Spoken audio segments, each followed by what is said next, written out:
Somos Otros Entregables Podcast, dos arquitectas que difundimos lo raro, lo diferente y lo invisible del quehacer arquitectónico.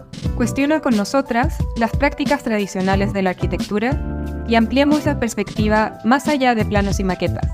Sé parte de la conversación en Otros Entregables Podcast. Hola, bienvenidas, bienvenidos, bienvenides a un episodio más de Otros Entregables Podcast. Primero, en nombre también de Camila y mío, nos gustaría agradecer todo el apoyo que hemos tenido y los buenos comentarios que ha tenido el podcast. Este es uno de los episodios que estamos grabando en enero. Y pues nada, como de corte de año que hemos tenido, la verdad es que nos hemos sentido muy contentas de todos los comentarios positivos que han surgido. Y pues nada, como siempre es extenderles la invitación a que puedan participar. Nosotras siempre estamos muy abiertas a eso. Y también les agradecemos si nos ayudan a estar compartiendo estos episodios y se le dan seguir a nuestro podcast. La verdad es que nos ayuda muchísimo. Y pues nada, estoy muy contenta de estar aquí hoy. Tenemos un gran invitado, entonces pues gracias chicos por estar aquí. Sí, me sumo a los agradecimientos aquí, Camila. Hoy tenemos un invitado que de hace algún tiempo que ya teníamos ganas de platicar con él, y justamente por esta situación que ya nos abrimos a realizar entrevistas a distancia, ya podemos ponernos en contacto con personas que teníamos pendientes hace un tiempo. Y esta persona es Lucas Hoops, que es arquitecto y es director de programa en el Departamento de Arquitectura del Campus Querétaro del Tecnológico de Monterrey.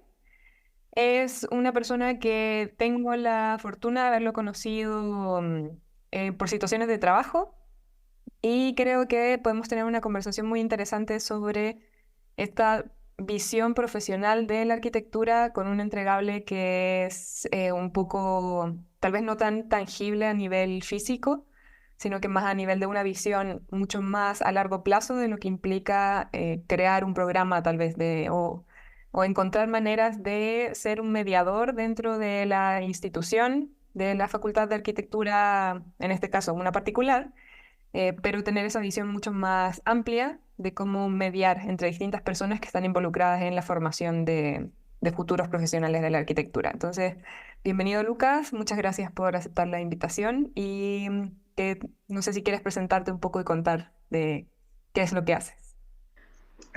Sí, claro. Muchas gracias Camila y Karina por la invitación. Estoy contento de estar aquí.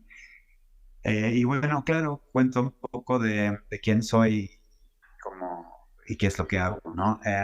Yo llegué a México hace 8 años, vengo de Estados Unidos, soy bilingüe, digamos, hablé español e inglés desde niño, entonces, bueno, por eso quizás no se nota un acento, pero bueno, yo llegué hace 8 años a trabajar en la Ciudad de México y pues me quedé, ¿no? Por diferentes motivos de la vida, y terminé viviendo en Querétaro y involucrándome con la Escuela de Tecnológica de Monterrey aquí. Y pues ahora yo soy el director del programa. Lo que significa eso es que yo coordino la experiencia estudiantil, ¿no?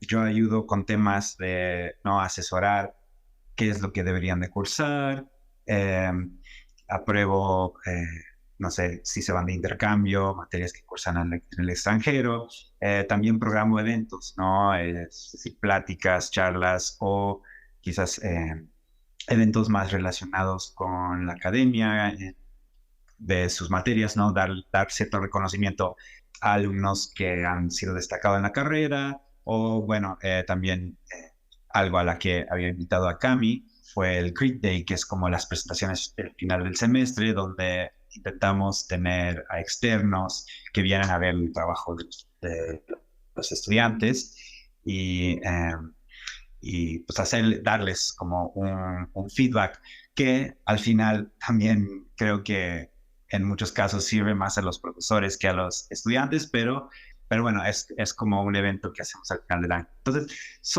básicamente yo coordino estas cosas, ¿no? Que envuelven una experiencia de un estudiante a lo largo de la carrera, ¿no? Entonces, bueno, eso es como en grandes rasgos qué es lo que hago. Em, pero bueno, podemos entrar más a detalle. Gracias, Lucas. O sea, creo que siempre comenzamos la conversación con la pregunta que hacemos a todas las personas que invitamos, que es si te consideras arquitecto o no. Sí, sí me considero arquitecto.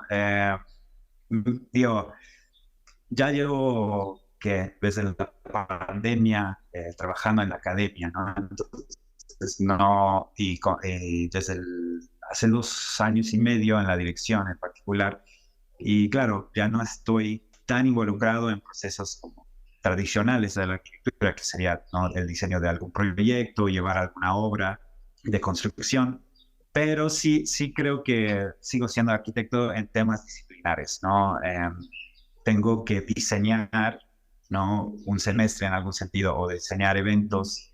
Entonces, como, claro, algunas de mis habilidades, eh, gracias ¿no?, de la arquitectura, que son disciplinares como el diseño, pues me hacen pensar en estas cosas, ¿no? Entonces, de alguna forma sí lo ejerzo, pero solo no en obra.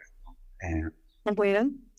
pero bueno, no sé, sí, sí, sí, de repente se siente que uno se aleja, ¿no? A lo que uno está enseñando, ¿no? Ujú. Y eso, o sea, me gusta que hayas respondido también así como usando palabras arquitectónicas para describir algunas de las cosas que haces, porque también parte de la misma pregunta es un poco cómo, o sea, si te consideras arquitecto, cómo estos entregables que tú tienes en tu cotidiano son entregables de arquitectura. O sea, ahora ya respondiste un poco eso, diciendo como que hay parte de diseño de programas o diseño de, no sé, experiencias educativas, pero no sé si te gustaría profundizar tal vez en qué herramientas, o no más que herramientas, cómo estos entregables son propios de una práctica arquitectónica. Sí, bueno, no sé, quizás pondría en cuestión, bueno, claro, yo me preguntaré cuáles son los entregables, ¿no? Y Ajá. no es algo tangible, ¿no? Una experiencia, ¿cómo es tangible eso, ¿no? Y bueno, también no es algo que solo depende de mí, yo creo que también cada estudiante recibe eso de diferentes formas, ¿no? Pero yo creo que si quisiera hablar de cómo yo veo una educación de arquitectura hoy en día, quisiera destacar el lente disciplinar que tiene la arquitectura, ¿no? Hay ciertas, bueno, nosotros lo llamamos competencias que uno desarrolla en una carrera y pues esas competencias, por decirlo así, son particulares, ¿no?, a la arquitectura. Tienen alguna relación con el espacio construido, tienen una relación con el diseño, ¿no? Pero al final lo que estás aprendiendo disciplinarmente es, claro, una serie de herramientas o ejercicios que te permiten poder sintetizar mucha información y resolverlo quizás en algo espacial o temporal, ¿no? Pero bueno, entonces te da una particular vista del mundo, ¿no? Eso es, supongo que el punto más importante, ¿no? Es un lente disciplinar que te permite ver el mundo de cierta manera y entonces creo que esos son como lo que yo aplico y es lo que espero que los chicos se llevan, ¿no? Que se llevan esas herramientas y que puedan aplicarlas a muchas cosas y tener entregables variables.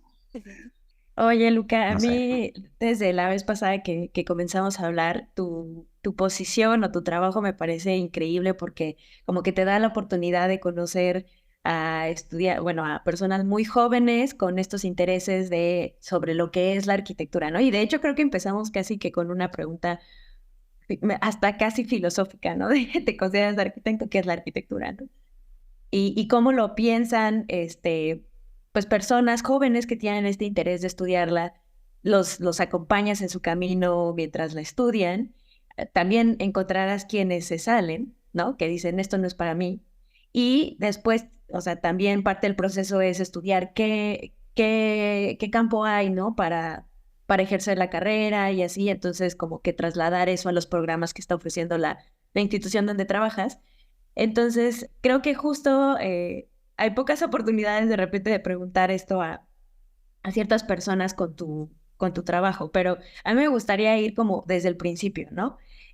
Como qué patrón encuentras o qué es lo que te llama la atención de estos jóvenes que están entusiasmados por estudiar arquitectura, ¿no? O sea, que no sé si hay algo que, no sé, en alguna entrevista, por ejemplo, Juan Kwok nos contaba, ¿no? Yo creo que la curiosidad es algo que veo mucho en los estudiantes de arquitectura, ¿no? No sé si tú hayas detectado alguna habilidad, alguna característica o patrón que creas o que tú puedas detectar de, híjole, es que esta persona es justo, puede aportar mucho o sí su camino va para la arquitectura. Mira, yo en mi experiencia son muy variados, ¿no? Los perfiles que vienen a estudiar. Algunos tienen familiares o hasta sus papás son arquitectos y entonces tienen muy claro un poco el camino que quieren tomar, ¿no? Otros vienen sin ninguna referencia, pero lo que les llama la atención es como esa capacidad bueno, esa posibilidad de poder imaginarte un edificio, ¿no? Y poder llevarlo a una realidad, ¿no? Um, y entonces creo que esos son como cosas que muchas veces recibo, ¿no? Y hay mucha curiosidad acerca de, bueno, ¿qué hago con la carrera, etcétera? En particular, perfiles que yo veo que, no sé, que quizás destacan o, o dan más impresión, ¿no? Son perfiles, bueno, suelen ser ambiciosos, ¿no? Hay cierta ambición que acompaña cualquier estudiante que quiere ser destacado, ¿no? Y también hay cierta curiosidad en cosas, ¿no? Entonces, tienen curiosidad por la sociedad o tienen un interés de impactar, ¿no? Y participar en algún, no sé si diría cambio social, pero como en actos de mejoramiento. Entonces, esos son perfiles que suelen ir más allá con sus proyectos o con su educación. Otro elemento del perfil es, o lo que yo noto mucho, que es un patrón quizás es un patrón, quizás no solo a los alumnos que se destacan, pero hay cierto, y no lo digo de forma negativa, pero hay cierta incertidumbre de qué hacer, ¿no? Como, no sé si es una cuestión de perfeccionismo o querer hacer las cosas bien, que también hace que cuestionan mucho a sí mismos, ¿no? Entonces, digo, eso creo que no está mal necesariamente, ¿no? No asumir, no tener un carácter de que no estás seguro de lo que sabes, pues permite que tengas un cuestionamiento de ti mismo, de las cosas. Eso está bien. Pero claro, también el otro lado de esa moneda, por decirlo así, es que justo también de repente tienen miedo de tomar pasos, ¿no? Entonces eso es algo que siempre estoy tratando de como impulsarles, de no tener miedo de hacer un primer trazo, de producir algo y no tener miedo como a ese fracaso, entre comillas, que para mí no es un fracaso, ¿no? Hacer un ejercicio y quizás si no te lleva a una conclusión clara, no es necesariamente un fracaso, es un desarrollo de su propio pensamiento, etcétera, y que vendrá después, ¿no? Tendrá frutas después. Pero sí noto eso bastante en estudiantes, como una incertidumbre, una inseguridad de si están haciendo las cosas bien, ¿no? Estaba hablando con alguien, pero decía, claro, siempre los estudiantes nos preguntan, ¿está bien?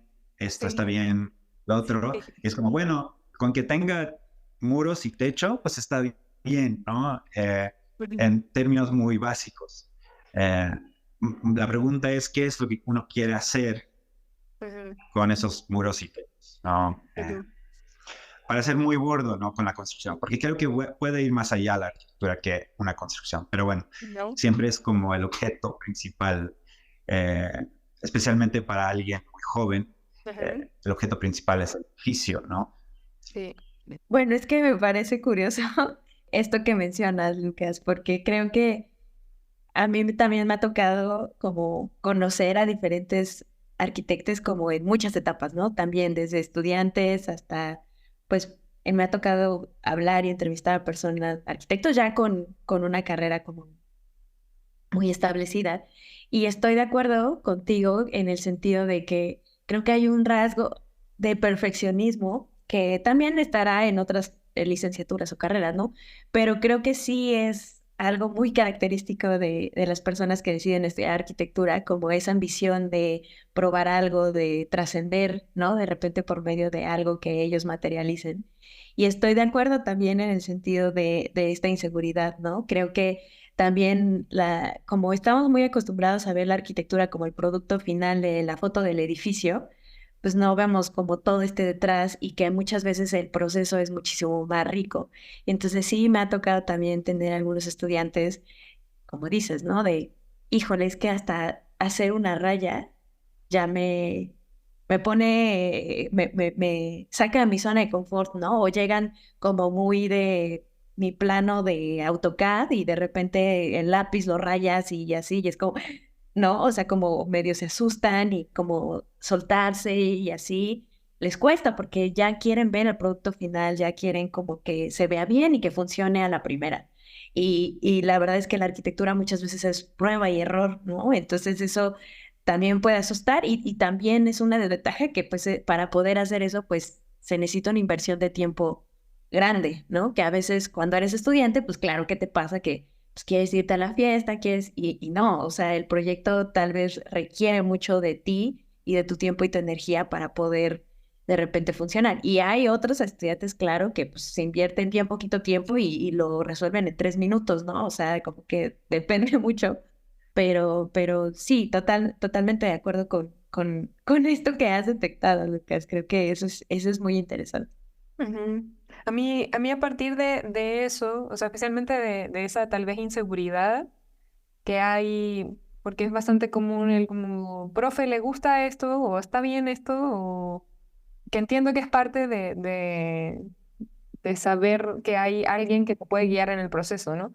Pero creo que me hace pensar, y esto llevándolo a tu trabajo y al rol que cumples actualmente en esta institución, es cómo se puede, porque, o sea, sé que es una pregunta súper difícil de responder, pero de qué manera se puede ir mediando entre estas personalidades o la identificación que se tiene de perfiles de estudiantes de arquitectura con cómo la institución plantea que debiese ser un arquitecto, cómo aspira la universidad a formar estos futuros profesionales y entendiendo que hay ciertos rasgos de personalidad, cómo se pueden ir encaminando tal vez hacia un profesional que la universidad quiere lanzar hacia el mundo Con un profesional. cierto perfil.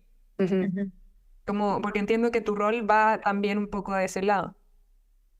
Sí, sí, es muy interesante la pregunta porque es como es la pregunta que yo me hago constantemente. Tengo una par, yo soy el director del programa, entonces yo me encargo de la experiencia estudiantil y la persona que es mi par es la directora de departamento y ella se encarga de como la contratación de profes y la programación de las materias y nosotros estamos siempre trabajando juntos y haciéndonos esta pregunta, ¿no? En parte, tenemos que nosotros ser quienes definimos, claro, qué tipo de arquitecto o arquitecta queremos formar, ¿no? Eh, qué significa pasar por el programa y qué es lo que sales, eh, como qué tipo de perfil o cómo es la salida de esa persona, ¿no? Eh, y cómo lo direccionas o cómo le apoyas a a encontrar su camino, ¿no? Eh, La institución como tal nos da algunas bases, ¿no?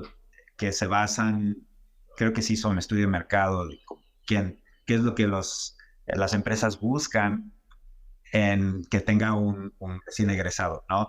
Entonces esas bases nos los dan y entonces ya hay algunos lineamientos, pero ya nosotros lo tropicalizamos, por decirlo así, en nuestro campus y, eh, y entonces estamos preguntando eso. Eh, Eso creo que es justo. Para poder hacerlo, tenemos que definirlo. Y nosotros lo definimos un poco, pues teniendo muchas conversaciones entre nosotros, con los profesores y hasta yo creo que es importante tenerlo con los mismos estudiantes, ¿no? Creo que hay también una cuestión donde, no sé, me ha tocado donde yo invito a algún arquitecto, arquitecta o algún proyecto a presentar sus trabajos y no aparecen ningún estudiante, o bueno, aparecen muy pocos. Eh, y de repente invitas a otra persona y aparecen todos, ¿no? Entonces tratas, y uno pensaría que quizás, ¿no? La más interesante era la primera, ¿no? De manera personal. Entonces es eso, es como qué es lo que les está llamando la atención a los estudiantes, es algo que constantemente tenemos que estar tratando de entender.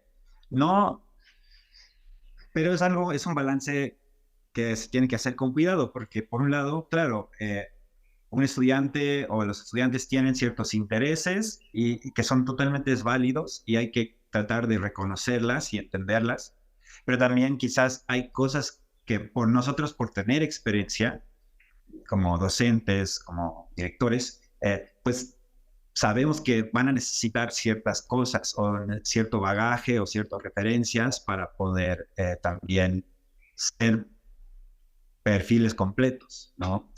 Um, y entonces es como ese juego como de, bueno, sí, claro, digamos, vamos a tratar de alimentar lo que les llama la atención, pero también a la vez cómo aseguramos que ciertas preguntas se hacen, que ciertas cosas ciertos temas se están tocando, y entonces es siempre un juego de estire y afloje en ese sentido, ¿no? ¿Y cómo se hace? Sí, es eso. Yo creo que es teniendo muchas conversaciones y es estar en constante proceso de sí, de rediseñar, ¿no? Un poco como un proyecto arquitectónico requiere mucho tiempo y al final nunca está resuelto al 100, ¿no? Cada semestre sí llegan nuevas preguntas, nuevas dudas, nuevas generaciones, nuevos temas y pues hay que moldearlo, ¿no? Entonces, bueno, tenemos nuestra estructura básica y con eso pues vamos ajustando, ¿no? No sé, una forma de hacer eso, por ejemplo, es tratamos de tener ciclos de conferencia con ciertas temáticas, ¿no? Y entonces este semestre se está pensando un ciclo que habla del futuro y entonces la premisa es, el futuro es punto, punto, punto, ¿no? Y entonces cada invitado que va a hablar, pues va a hablar del futuro desde una perspectiva particular, ¿no? Quizás es similar al podcast, ¿no? Es como, bueno, tenemos una temática y cada invitado va a abarcar esa temática eh, desde su campo, ¿no?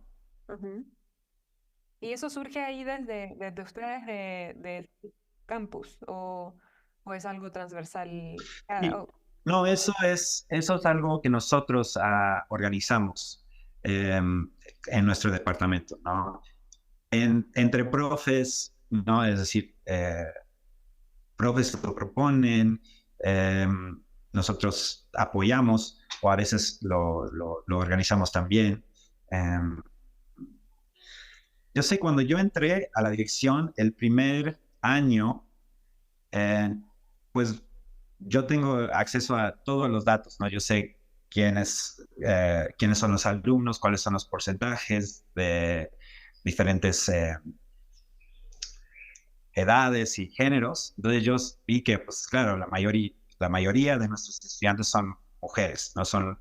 Entonces hicimos un ciclo de mujeres, de arquitectas, ¿no? Y que fueran solo arquitectas para que tuvieran referencias, ¿no? De su género y que no fueran todos, ¿no? El típico, lo que pasó con Netflix, ¿no? El típico de, pues todos los arquitectos que aparecen en la cartelera son, pues, hombres, ¿no? Y los... Entonces de ahí, digamos, fue mi primer intento, quizás muy sencillo, y pues me apoyé con la sociedad de estudiantes y que ellas invitaran a quienes eran las arquitectas que a ellas les interesaban, ¿no? Pero bajo ese esquema, ¿no? Entonces, pues eso fue el inicio y de ahí pues fuimos desarrollando nuevos temas y buscando nuevas formas de como enmarcar algunos lineamientos o sí, criterios para pues quienes invitamos, ¿no? No sé si respondí la pregunta, pero... No te preocupes, Lucas. Siempre pasa que hacemos una pregunta y en lugar de llegar a una conclusión, a una respuesta sólida, generamos más preguntas. Entonces creo que al final de cuentas, ese es un poco el chiste, ¿no? Como estar cuestionándose constantemente, que creo que es parte como de ir a una universidad, una institución, ¿no? Lucas, yo tengo una duda, ¿no? Justo la institución donde tú trabajas, pues tiene nombre tecnológico, ¿no? Entonces, yo me preguntaría si, por ejemplo, el perfil de egresados que tiene la institución, justo tiene como una pincelada un poco más hacia eso de tecnología, o sea, me imagino, ¿no? Ahorita que está todo el tema de la inteligencia artificial, si el programa en el currículum, o sea, que ustedes tienen, pues tiene un peso la tecnología fuerte y qué pasa con las otras materias que, bueno, desde mi punto de vista son fundamentales, ¿no? O sea, yo al menos estudié en una universidad donde tenía la materia de filosofía de la arquitectura o cosas así. Entonces, para mí eso era como fundamental, ¿no? Y recuerdo que también tenía compañeros que me decían, ay, no, qué hueva la clase de filosofía, ¿para qué te sirve? Y yo, ¿cómo? Es la más importante porque es donde cuestionas todo, o sea, ¿sabes? O sea, no sé justo cómo el programa maneja este tipo de materias que son un poco más humanistas o sociales, y por el otro lado, toda la parte de tecnología, ¿no? Es una buena pregunta, ¿no? No sé si entiendo tecnológico como, bueno, una cuestión de siempre hay nuevas tecnologías, o si lo entiendo como una cuestión de una educación técnica, ¿no? En el sentido del hacer, ¿no? De decir, bueno, ok, aquí aprendes habilidades muy técnicos y son muy prácticos, ¿no? Son muy aplicables. Eh, y bueno, entonces, claro, entonces, ¿dónde queda la teoría? ¿No? Esa es la pregunta. Y bueno, yo creo que, mm, digo, hablando muy en general, la institución busca tener como ciertas clases de educación general para que el estudiante tenga acceso a estas otras áreas, ¿no? Entonces, un arquitecto también va a tener que estudiar una clase de ciencias sociales, tiene que estudiar una clase de matemáticas, tiene que estudiar bellas artes, ¿no? Tiene ahí unos requerimientos de cursar estas optativas de educación general, ¿no? Y entonces, en alguna forma, eh, eso informa eso, ¿no? Pero el tema es que, claro, es un poco lo que comentaste de tus compañeros. Quizás algunos estudiantes como no son parte del tronco principal o el tronco común de arquitectura, lo sientan como quizás una materia, De relleno no le sé, digo, decimos, no quiero sí, no necesariamente entre de hueva, comillas. ¿no? Pero como que Ajá. sí, no la sienten quizás como esto me aporta a lo que yo pues, termino queriendo hacer. Y además que, claro, esas materias no se enseñan con un enfoque de ninguna carrera, ¿no? Es decir, no es como alguien de ciencias sociales se enseña cómo esto es aplicable a la arquitectura, ¿no? Les enseña solamente de su lente. Y pues está bien, ¿no? Uno tiene que poder no solo trabajar en su área, pero bueno, puede ser que eso causa algunos conflictos para estudiantes, para algunos, ¿no? Otros quizás lo reciben bien. Pero nosotros en particular, justo tenemos que, en este sentido, tropicalizar, ¿no? En nuestros talleres de diseño, pues, abarcamos temas, ¿no? Que tienen que considerar cuestiones sociales, cuestiones de humanidades,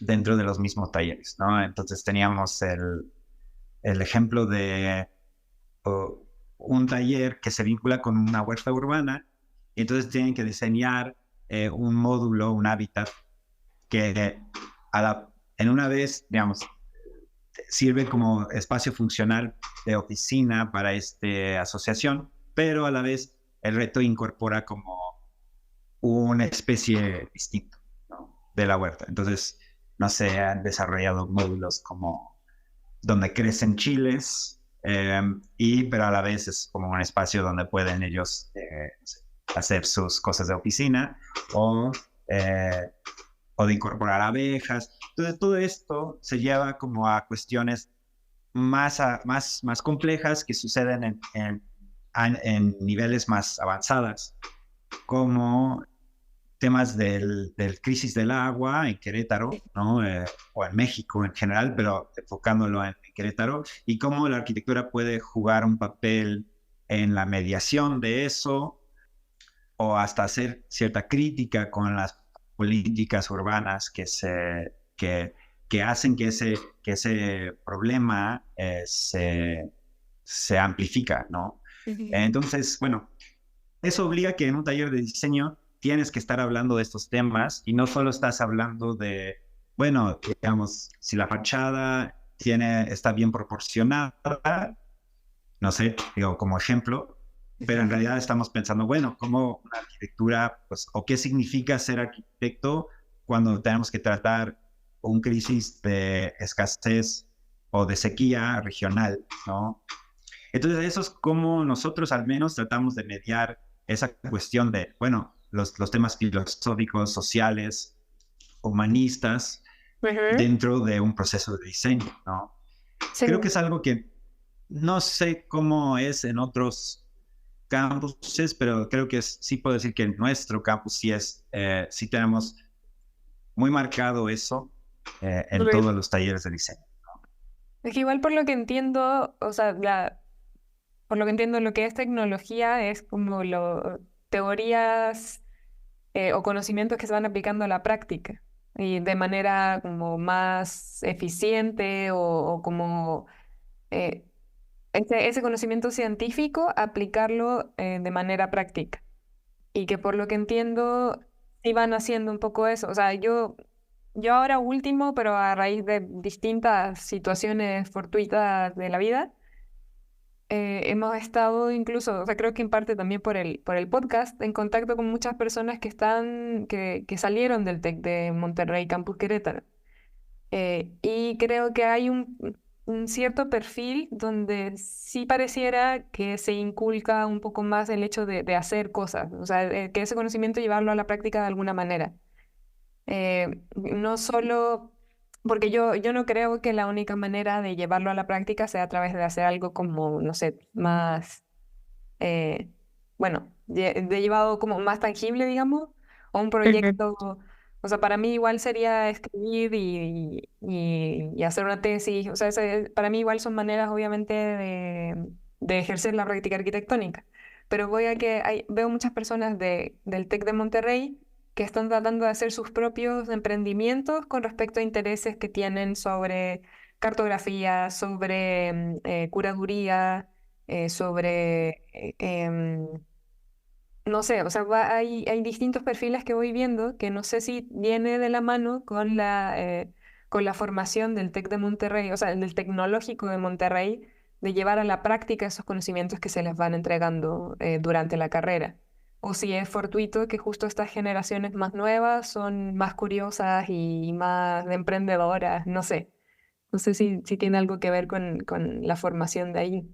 Pues es que de hecho justo yo en temas marketing como que recuerdo mucho el TEC de Monterrey tiene esto de de la cultura emprendedora, ¿no? Entonces, como que casi es un eslogan de la institución. Entonces, no me, o sea, no me hace ruido esto que comenta Cami, como que creo que es algo característico de repente de los egresados, pero hay otros que obviamente toman otros caminos, ¿no? Pero Sí, pues mira, yo creo que es una mezcla, ¿no? Digamos, nada vive en un vacío y entonces no es, podríamos decir que claro, hay un elemento de todo lo que se promociona a nivel institucional del emprendimiento, ¿no? Como promover que los estudiantes tengan una capacidad de desarrollar su propio trabajo, ¿no?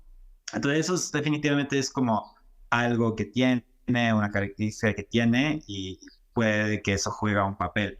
Entonces eso es una cosa, pero también se mezcla, yo creo, y para ser muy franco, digo, también son cosas cuando estás en la dirección, entiendes, o son realidades. Es una cuestión de quiénes son los alumnos que uno atrae a la escuela, particularmente a una escuela privada, ¿no? Y creo que en nuestro caso tenemos como un privilegio de ser como la escuela en la región que es la más importante, entonces puede atraer el mejor talento de esta región, ¿no? No estamos compitiendo con la UNAM o el Ibero para traer estudiantes porque no estamos en la Ciudad de México, ¿no? Y estamos en Querétaro. Entonces podemos atraer los mejores estudiantes de Querétaro y de esta zona como del Bajío, ¿no? Vienen estudiantes de Hidalgo, de Morelia, de Guanajuato. Entonces juega un papel también, yo creo, eso, ¿no? Que por aquí pasan estudiantes que quizás no, por cualquier motivo, no se van a la Ciudad de México, no se van a las ciudades grandes, no van a Guadalajara, no van a Monterrey, vienen aquí, ¿no? Y entonces eso creo que pues es un poco un privilegio que tenemos y influye, influye, ¿no? Y es una realidad. Entonces no sé si eso es como parte de, bueno, no sé si estoy como contestando a la pregunta, pero entonces creo que sí hemos tenido muchos estudiantes que han salido. Y en parte también juega este tema de que los profesores y que nosotros queremos tratar de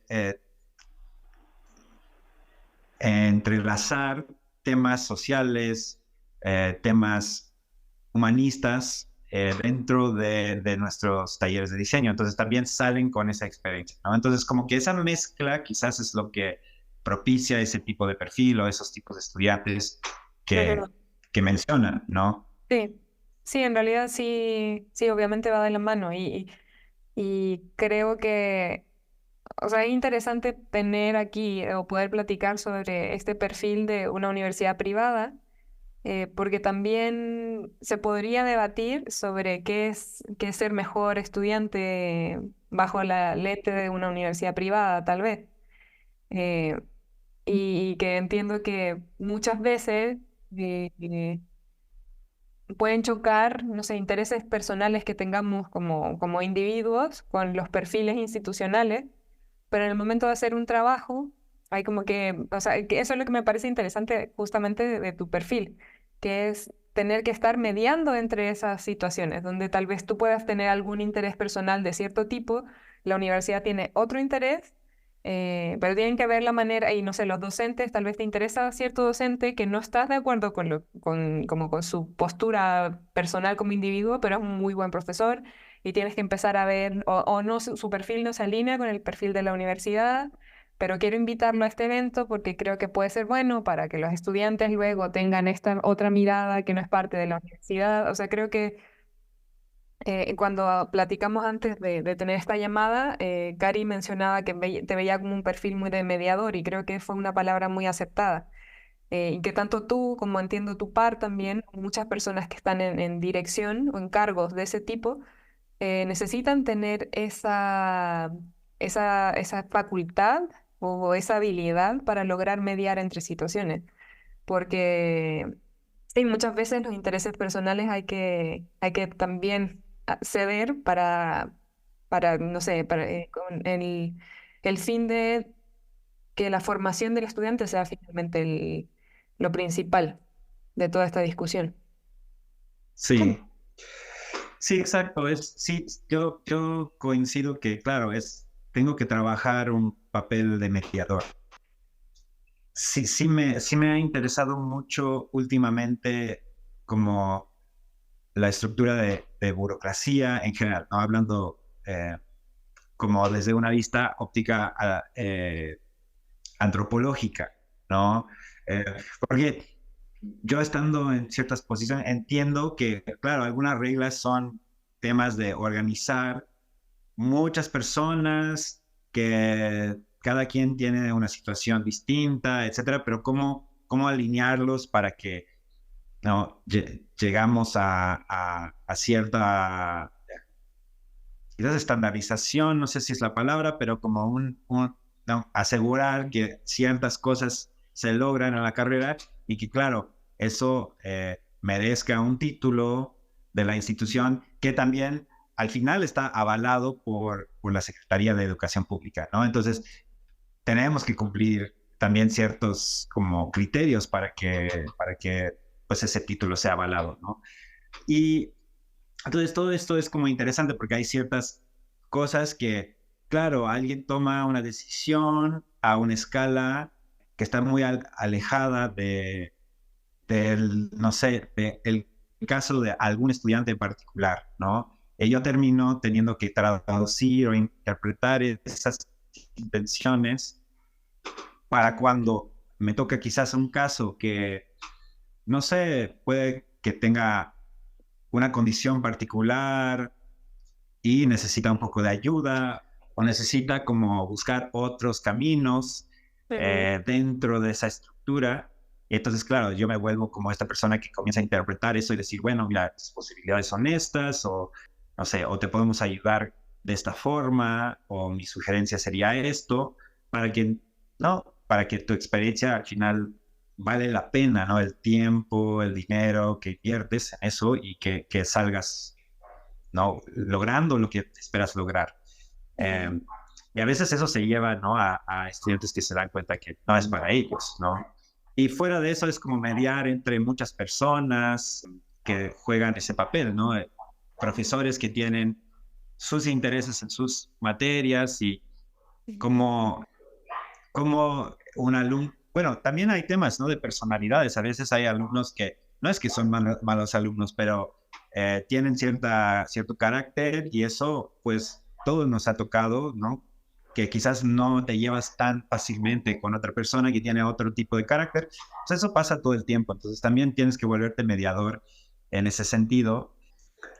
Y bueno, pues tratar de ayudar al estudiante, ¿no? Pero también mantener como darle el lugar o la libertad de cátedra al profesor, ¿no? De también llevar a cabo lo que espera hacer en su curso, ¿no? Entonces son cosas muy de negociar, muy de escuchar, ¿no? Tengo que volverme a alguien que escucha mucho y dedica mucho tiempo a escuchar y después navegar, ¿no? Navegar cosas para personas que no entienden, ¿no? Y la verdad es que estudiantes no entienden sistemas administrativos, burocráticas, y no, digamos, claro, es normal, ¿no? Digamos, llegan, digamos, están ahí un año y se dan cuenta que hay ciertas normativas que tienen que cumplir, etcétera, y yo soy esa persona que conoce, ¿no? Yo tengo que navegarlo por ellos. Entonces sí es como interesante entender esa cuestión burocrática a un nivel antropológico, ¿no?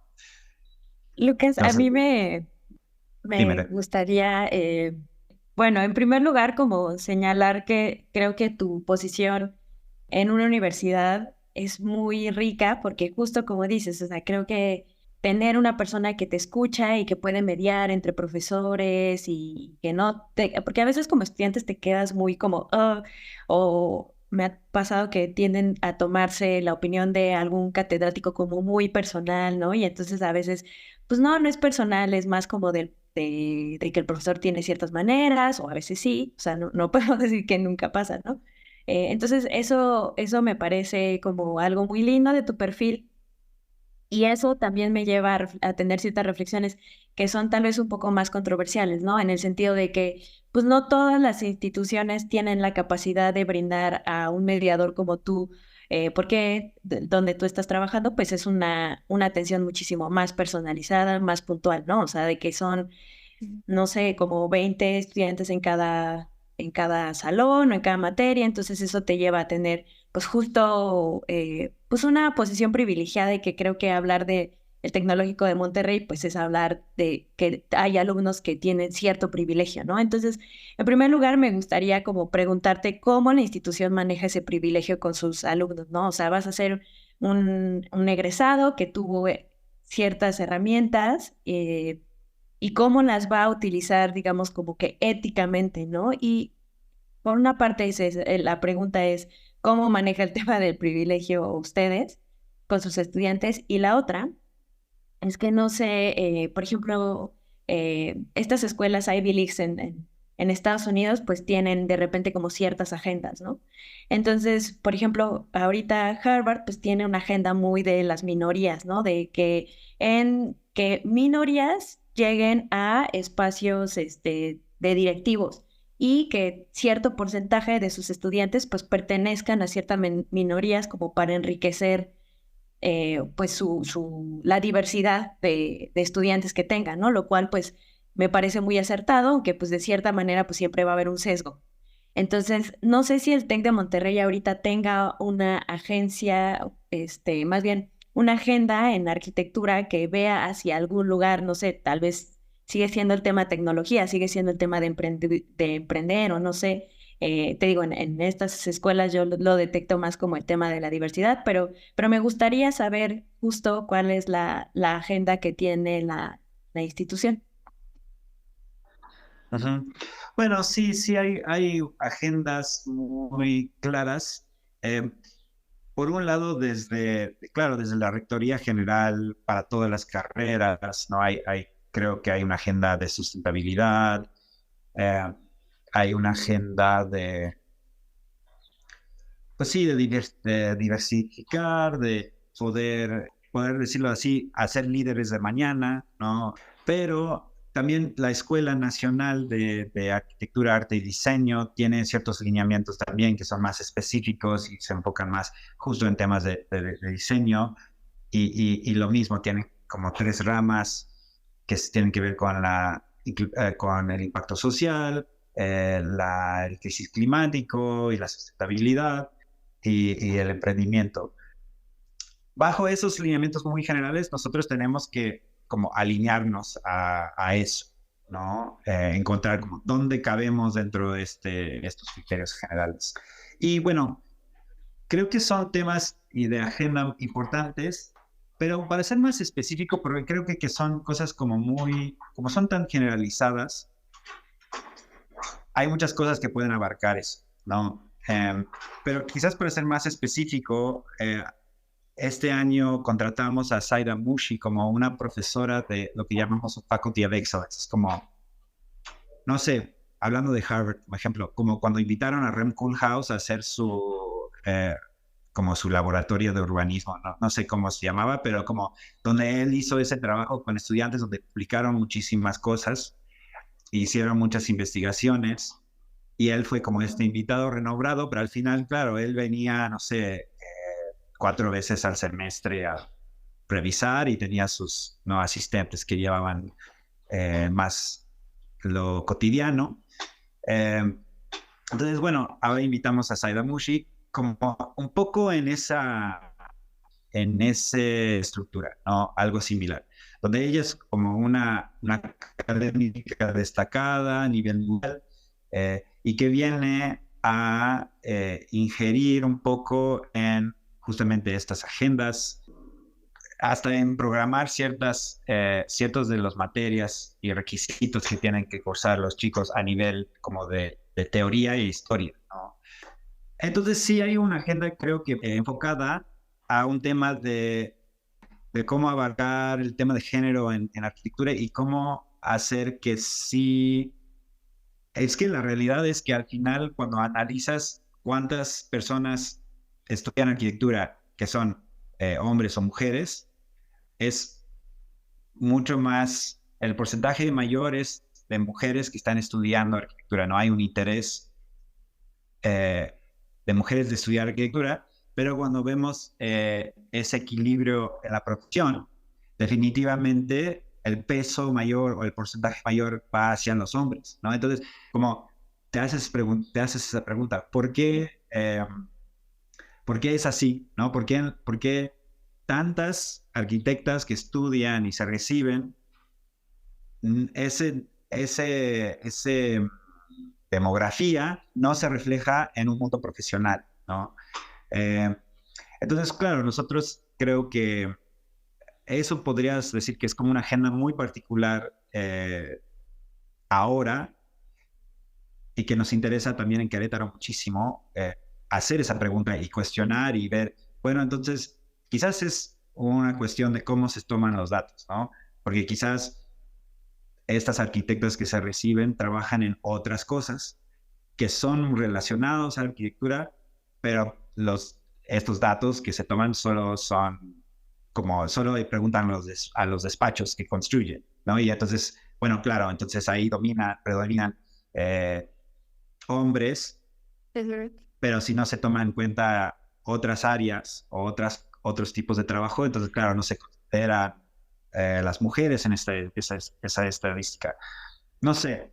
Y entonces creo que sí vamos a ver como mucho más impulso en esto en los siguientes 2 años, y particularmente porque, claro, se hizo esta contratación e invitación, y ahí está Zaida como haciendo el tour de los campuses y viniendo a visitar y a platicar y a ingerir un poco en el currículum que también se va cambiando, ¿no? Cada tantos años se va agregando, añadiendo, ajustando, y pues sí, ya vemos muy pronto en el 2026 que va a haber ahora una materia de género en la arquitectura y la historia de la arquitectura, ¿no?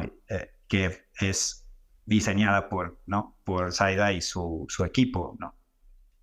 Un paréntesis Podríamos decir que es... nada más como para quien no conozca quién es Zaida. O sea, Zaida es una arquitecta declarada feminista que ha, pues nada, muy reconocida en torno a temas de género, ¿no? Nada más como para un paréntesis.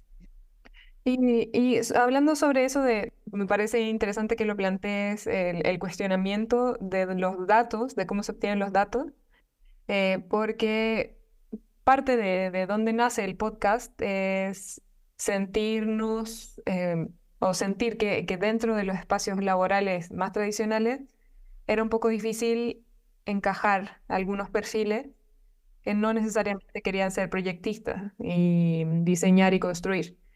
Y recuerdo que en la última conversación también que tuvimos antes del podcast mencionabas que hay un interés también, ahí me perdí si es necesariamente personal del departamento, del campus o del TEC de Monterrey, de tratar de incentivar otras maneras de hacer arquitectura, otras maneras de titularse a través de otros proyectos.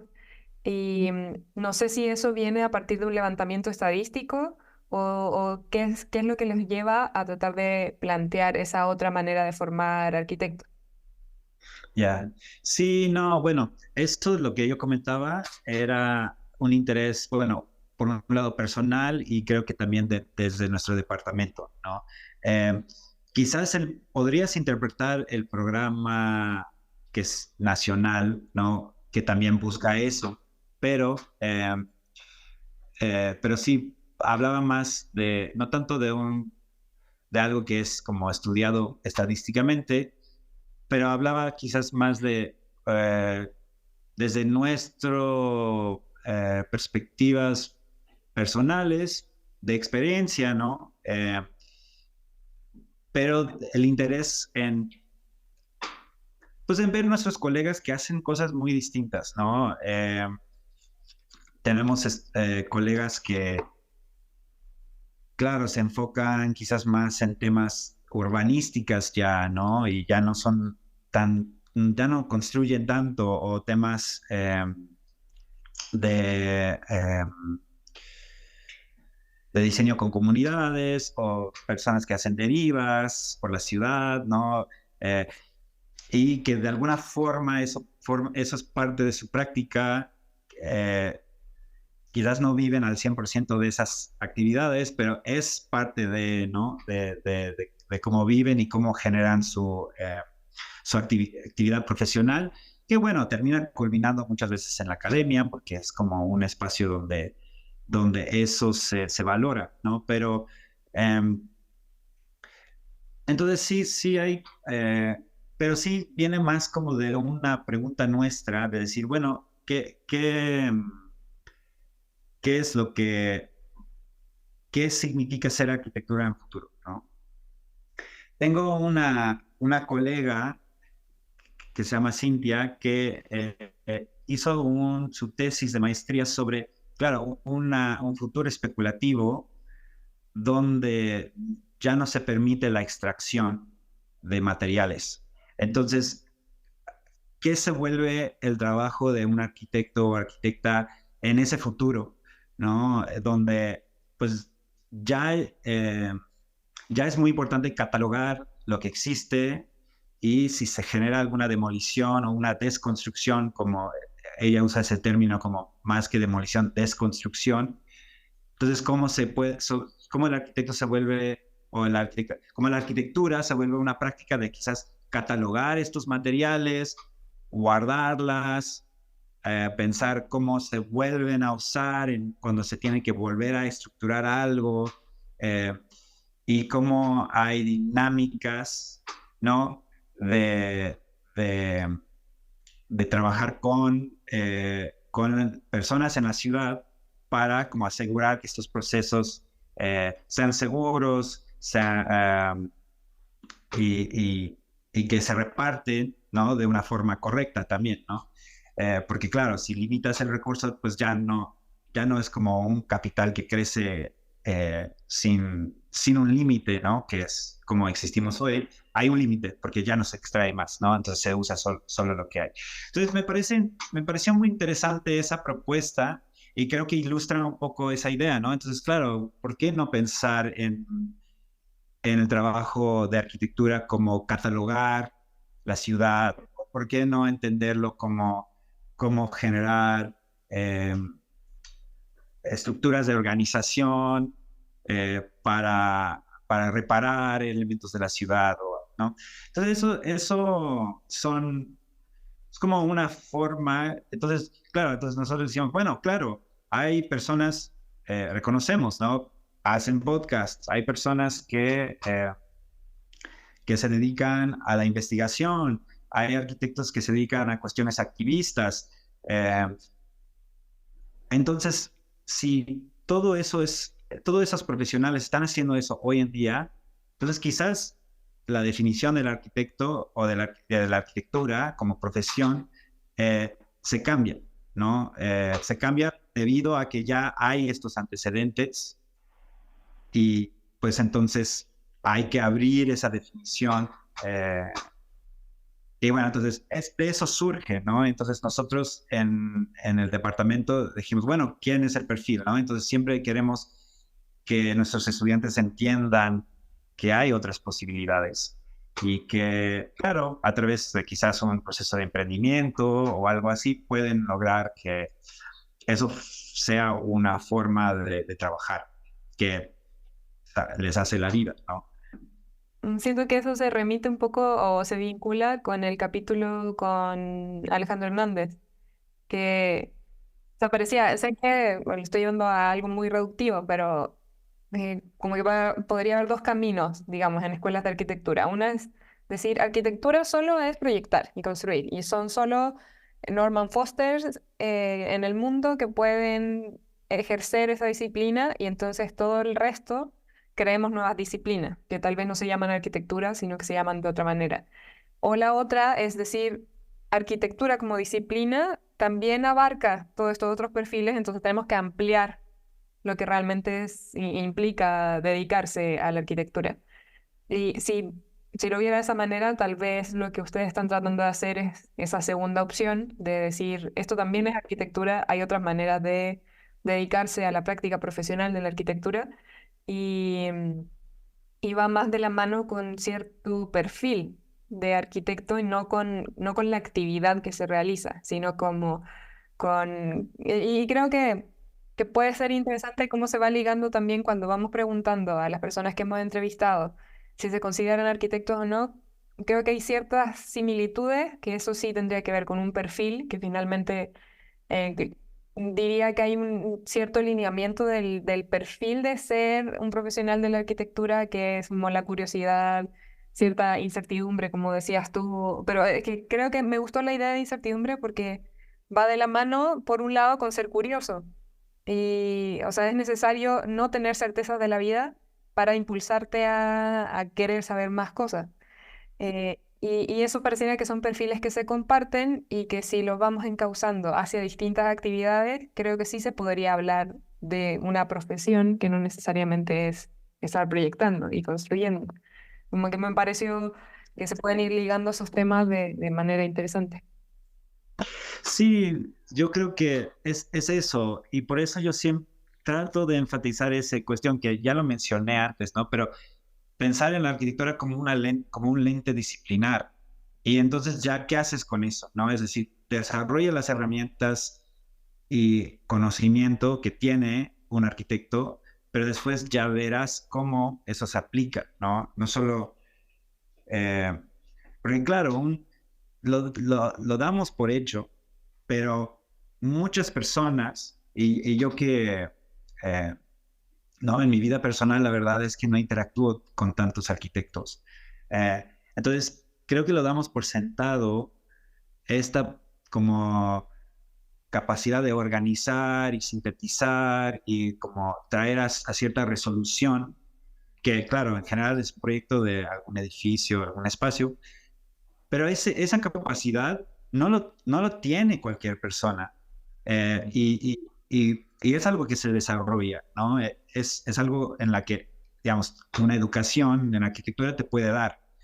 Eh, y entonces es eso, es como, bueno, entonces eso deberíamos traer a la mesa, ¿no? Y eso en parte para mí es como entiendo la propuesta de Sarah White, ¿no? Que ahora es la decana de Harvard Yesney, ¿no? En su ensayo del Doppler Effect, habla justamente de que, claro, la arquitectura ha sido una disciplina que ha absorbido y ha sido interdisciplinario por su naturaleza y ha absorbido muchas cosas externas y ha tratado como de trabajar de esos lentes, ¿no? Desde la sociología, el urbanismo, desde la tecnología, ¿no? Digamos, había toda una escuela, recuerdan que había toda una escuela que se dedica a programar formas raras, ¿no?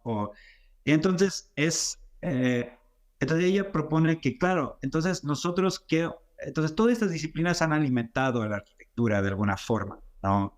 En los últimos, bueno, pero no sé si ella hablaba de los últimos 30 años o no sé, pero bueno, han alimentado a la arquitectura, pero ahora, ¿qué hace cómo alimenta la arquitectura a un sociólogo?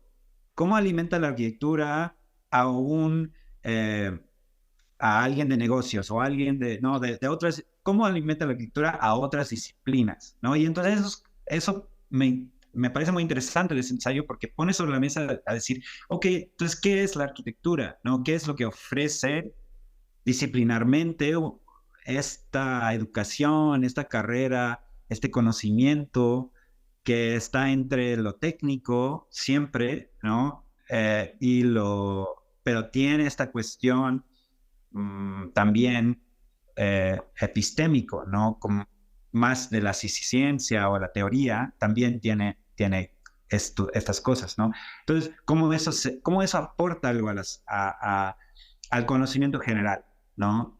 Y entonces cuando lo entendemos así, yo creo que, claro, eso permite que hayan más perfiles de arquitectos en términos de qué es lo que hacen y lo que producen, pero hay un eje central que es, claro, esto es una disciplina que te ofrece herramientas y esas son aplicables en todos esos ambientes en los que vas a trabajar. Entonces, eso es como la,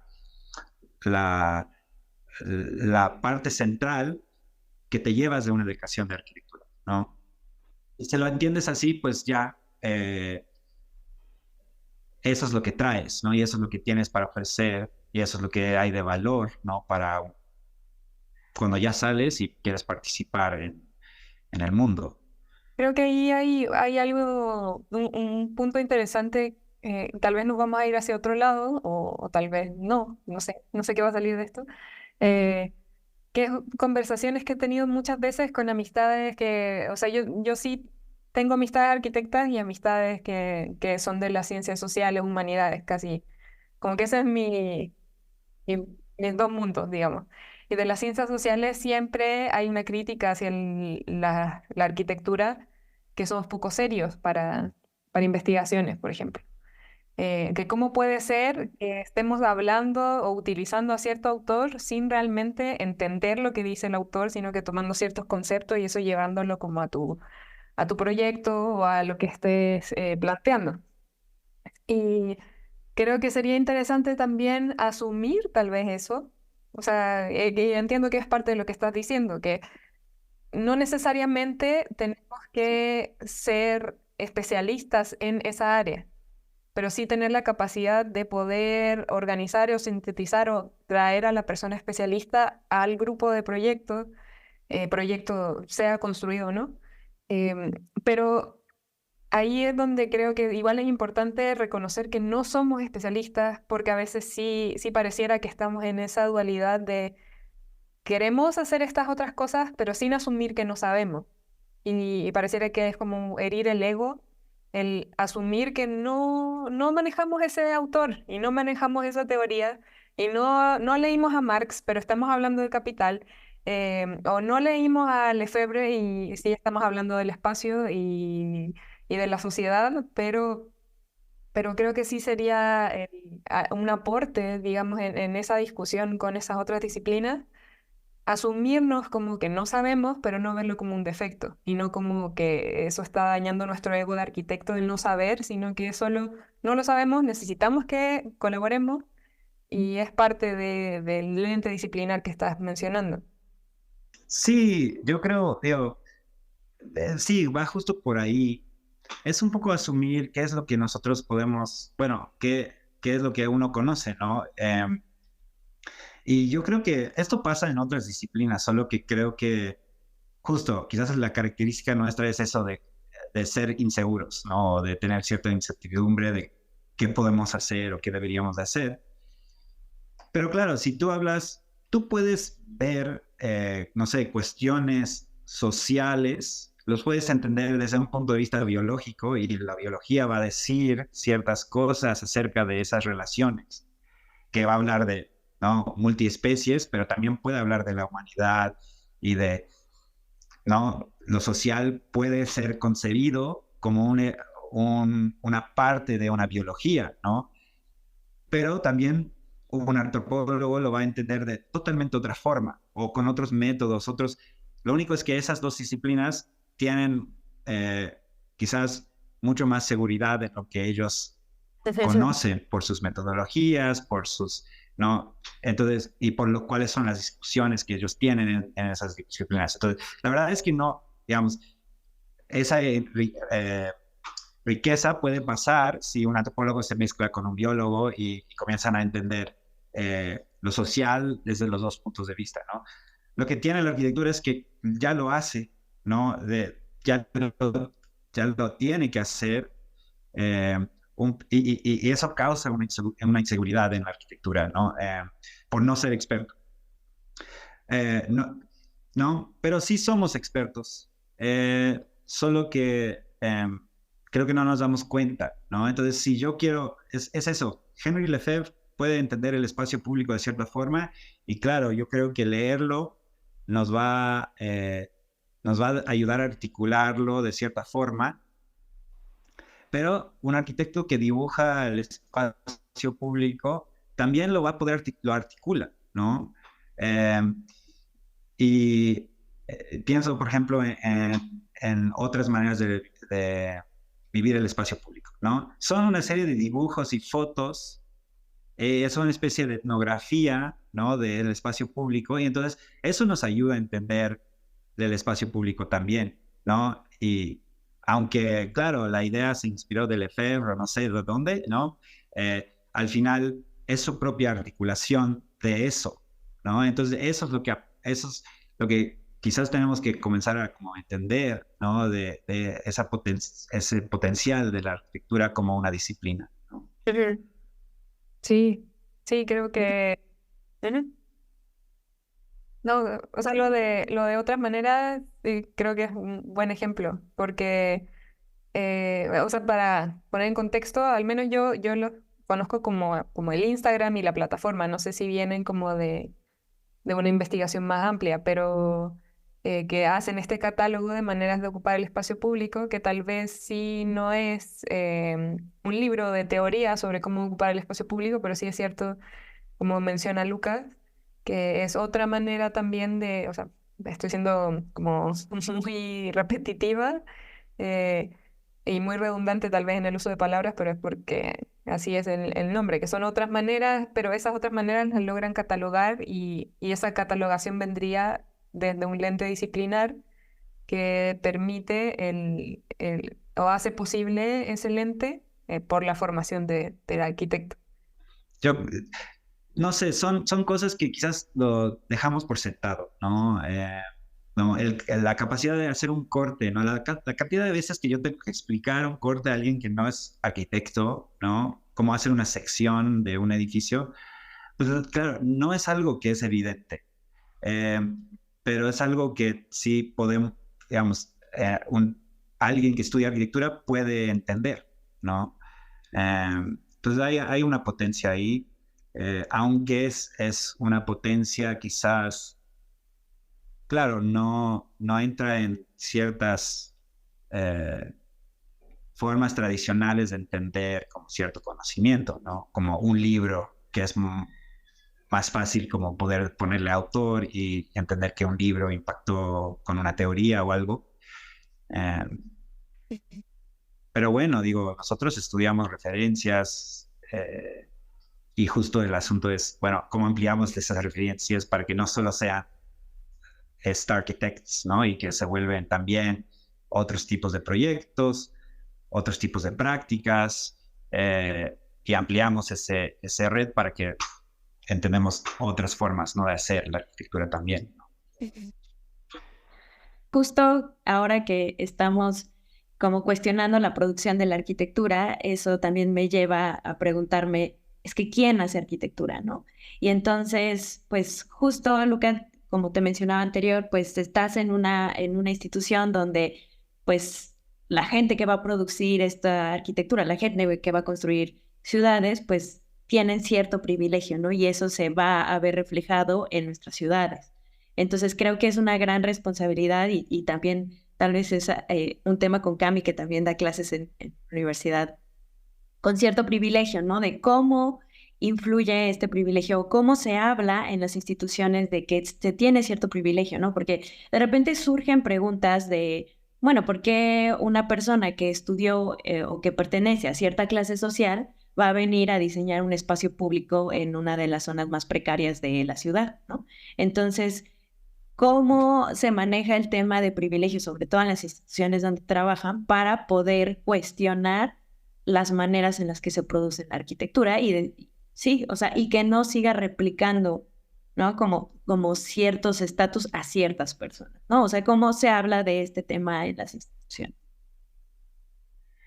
Creo que no es algo que se habla a un nivel institucional como tal, ¿no? Creo que es una de estas conversaciones que pasa más entre colegas, entre estudiantes que tengan ese interés. Digamos, yo puedo decir que en clases que yo doy, sí hay en algunos casos ejercicios de situarse, ¿no?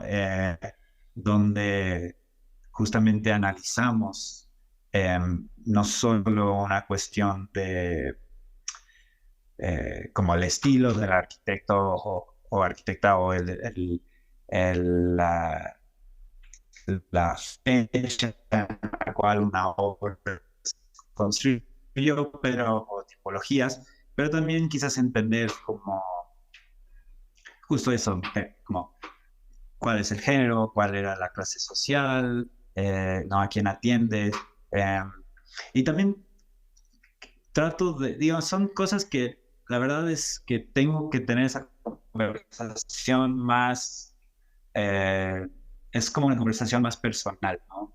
Eh, Creo que, claro, las instituciones quieren siempre que entiendes que tú puedes progresar en tu vida i- individual y llegar a como quizás ciertos metas, ¿no? Entonces, si tu meta es tener tu despacho y construir obras, pues claro, la institución siempre va a querer que tú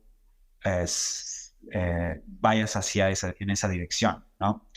Y entonces, claro, es como la esperanza que es el motivo por la cual gente invierte y tiempo y recursos en una educación, porque uno piensa que puede progresar hacia esos sueños o metas, ¿no? El asunto es que, claro, digamos, al final, cuando ya llegas a un punto, eh, no sé, de la realidad de la profesión, entiendes que bueno, hay quizás ciertas personas privilegiadas que pueden hacer esas cosas y otros no. Y entonces ahí creo que es algo que uno tiene, digamos, como institución no lo estamos eh, abarcando tan claramente. Creo que hay algo de eso es, ¿no? ¿Qué más puedes hacer, ¿no? ¿Qué más puedes, eh, en qué más puedes trabajar para para que puedas tener un impacto, puedes lograr algunos de tus objetivos de vida? Eh, Pero bueno, en términos como tú dices, entonces claro, todas estas personas salen y quizás pueden tener ese impacto. ¿Cómo abarcar que, ok, tienes un cierto privilegio y vas a influir, ingerir en en la ciudad, en el espacio, eh, pública o privada? Eh, ¿Cómo tomar eso en cuenta? Yo creo que es eso, es como situarse y concientizarse y quizás desarrollar ciertas metodologías para que no te olvides de ese privilegio, ¿no? Um, yo me refiero pues, como al diseño participativo, ¿no? En donde si vas a entrar a un espacio en la ciudad y hacer algo, asegurar que voces de esa comunidad o de esa colonia o de esos espacios tengan una voz en, desde los inicios del desarrollo de ese proyecto hasta cierto punto de la ejecución, ¿no? Y sé que hay prácticas que lo hacen, ¿no?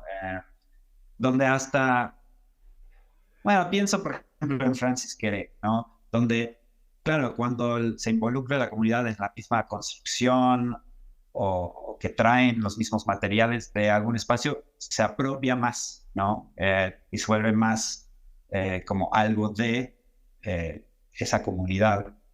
Entonces, claro, esos procesos son quizás formas de hacerlo y entonces, claro, el trabajo de un arquitecto ya no se cambia, bueno, de alguien que hace arquitectura, se cambia eh,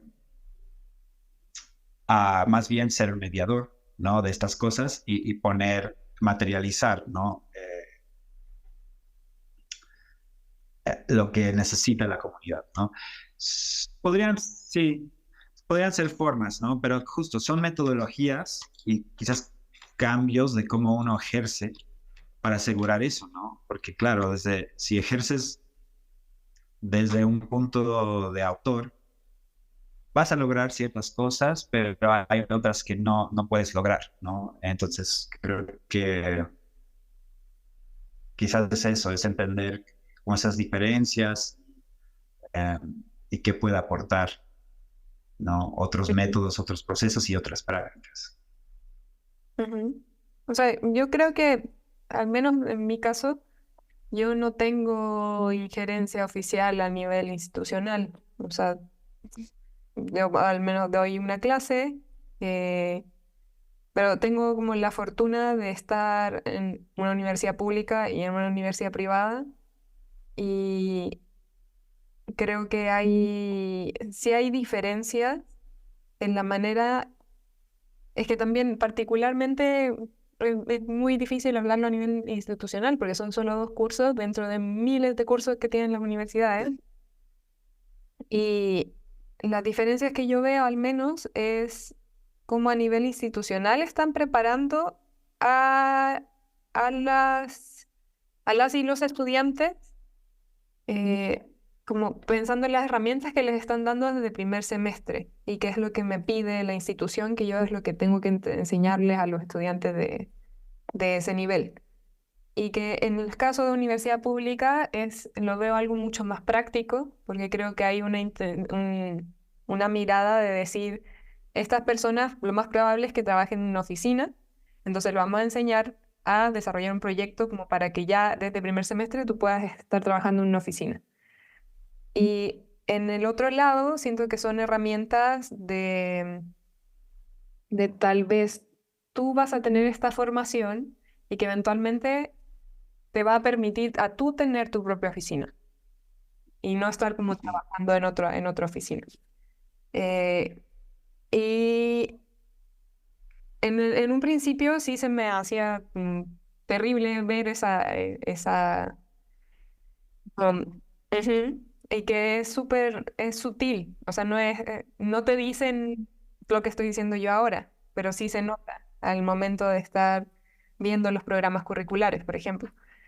Pero sí, a mi parecer, y tal vez como, no sé, tratar de consolarme, como no sé, consuelo de tonto, decir, tal vez yo puedo hacer algo a micro nivel a las 20 personas que le estoy dando clases este semestre, no sé. Y, Ujú. y en parte creo que es fomentar el pensamiento crítico, porque creo que no tiene que ver con las herramientas de manejo de software, manejo de saber dibujar bien o no. Creo que esas cosas se aprenden en la universidad, si es que sigues en la universidad, porque igual puede ser que no quieras seguir, o que no estás en la universidad incluso, pero si tienes esa oportunidad de estar en esos espacios y que al menos yo tengo la posibilidad de estar en acompañamiento en esos espacios, es tener ese pensamiento crítico de poder ver otras realidades y decirles, no sé, a las y los estudiantes, como ustedes saben que aquí no llega transporte público, ¿cómo piensan que, no sé, me vengo yo que no tengo coche? Y no se habían cuestionado esas cosas, por ejemplo. Eh, Ajá. o ir a una visita de sitio y preguntarles cómo habían llegado y darse cuenta de cómo habían llegado, como hay ciertas cosas a las que tienen acceso solo por llegar a pie o llegar en coche. Eh, o ver cómo es el entorno urbano donde viven, que por ejemplo en mi caso creo que es importante ya desde primer semestre tal vez no estar mirando como obras canónicas de arquitectura que tal vez no te puedes relacionar mucho, sino que estar observando tu cotidiano. Y a partir del observar el cotidiano es posible darse cuenta de ciertos privilegios o incluso darse cuenta Ujú. de carencias que se puede tener solo mirando el cotidiano. Eh, y al menos esa es mi manera de aportar a una visión de privilegio que se puede tener dentro de las universidades.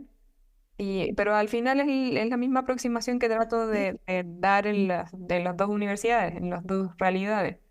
Pero sí es como un poco triste verlo a nivel tal vez institucional, que ya está marcado, no declarado explícitamente, sino que a partir de los tipos de ejercicio ya se va uno dando cuenta de esas diferencias. Sí, sí, sí, sí. O sea, es que creo que justo regresando, ¿no? A qué materias son más importantes que cuál, porque hay algunas, según yo, ¿no? Que como que te dan más puntos, ¿no? O sea, pasar taller es más importante que o sea, las materias que te van a llevar a una producción capitalista y que te van a generar un retorno de inversión, digamos, un poco más fácil, van a ser las que tienen más peso.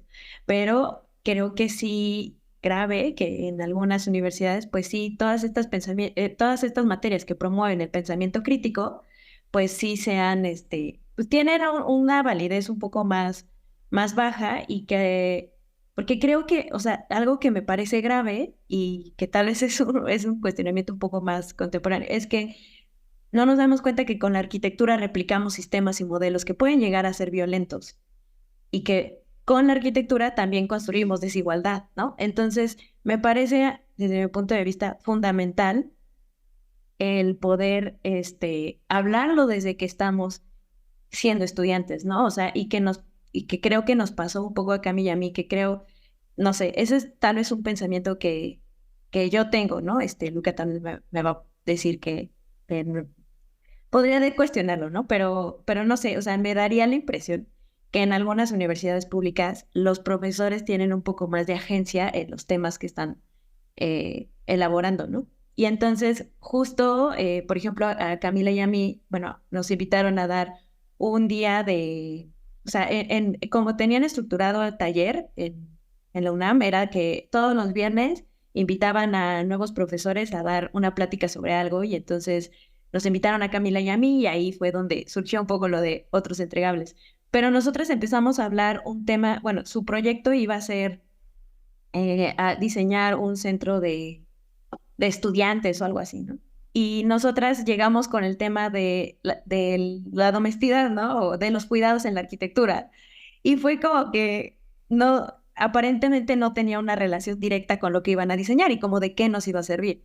Y curiosamente, o sea, como que Camila y yo preparamos la clase, pero íbamos pensando a ver si les interesa, ¿no? O sea, como que a ver cómo se comportan los estudiantes, y resultó que tenían o sea, como que sacaron todo, o sea, como que dijeron muchas cosas muy interesantes, o sea, como que pudimos llegar a hablar temas de desigualdad, como temas de clases, temas de género, y la verdad es que todos, o bueno, muchos participaban y fue como una grata sorpresa ver que pues sí les interesan esos temas, ¿no? Entonces, como que creo que a veces se puede sentir como estos temas de privilegio, de replicar ciertas violencias, así como el secreto a voces que están en las instituciones eh, más privadas, ¿no? Pero me parece importante, ¿no? Nos podríamos llevar como grandes sorpresas, porque el problema de que no se hable y que sea el secreto a voces va a hacer que pues, se siga siendo como el club de Toby, o sea, de que pues solamente los mismos de siempre, ¿no? A eso voy. Ujú. Eh, cuando las instituciones son como súper cerradas y no se pueden abrir a otros, pues sí, aspectos un poco más diversos, ¿no? Sí, no, digamos, me detonaron muchos con pensamientos lo que ambos compartieron, ¿no? Y em, me surgen como dos o tres puntos. Uno, creo que definitivamente la sistema educativa está en una especie de crisis, ¿no?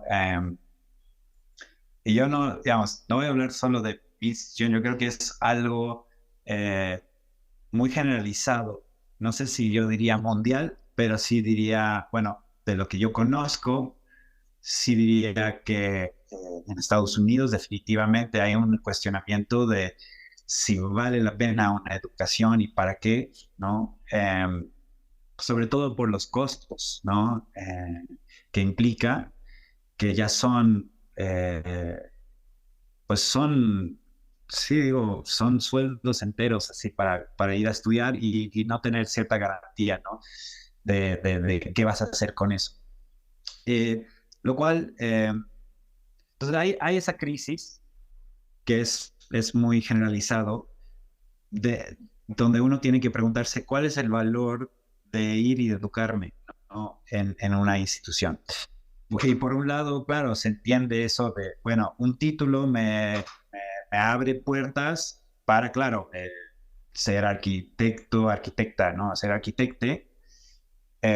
Y claro, y eso pues es muy claro que eso necesitas eso para pasar esa barrera y poder iniciar a ejercer, sea en una oficina o por tu cuenta o etcétera.